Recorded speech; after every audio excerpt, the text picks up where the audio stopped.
I was having lunch with Frank Irwin, who was secretary of head of the State Democratic Executive Committee, and young Ben Barnes, a rising young politician in Texas. And we were at the 40 Acres Club at the University of Texas, and the phone rang. And it was Jesse Kellum, who was the manager of the station, the LBJ station. He said to me, "There's something going on in Dallas." And just then he said he'd heard about some shooting. So I got on my phone and called the Secret Service agent, who was my liaison in Dallas, Bill Payne. And he said, "Yes, there's been a shooting, and we think the president's badly hurt." And so I went and told Frank Irwin, and we immediately started out to the airport.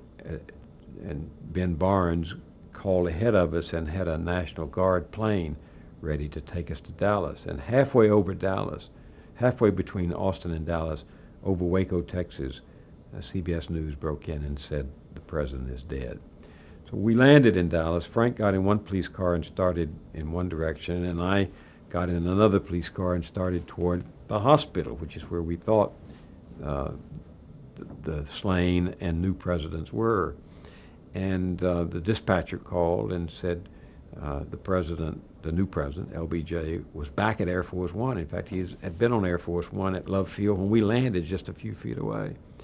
And so I had the police car turn around, hopped the curb in the freeway. We went back to Love Field and drove up to the ramp of Air Force One.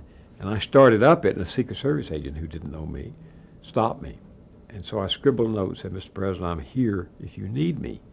And the Secret Service agent took the envelope in, took the letter in, and the note in, and in a few moments he came back to the top of the ramp and motioned me up the ramp. So I went on the plane, greeted the president, he greeted me, I was there when he took the oath of office, and flew back to Washington with him.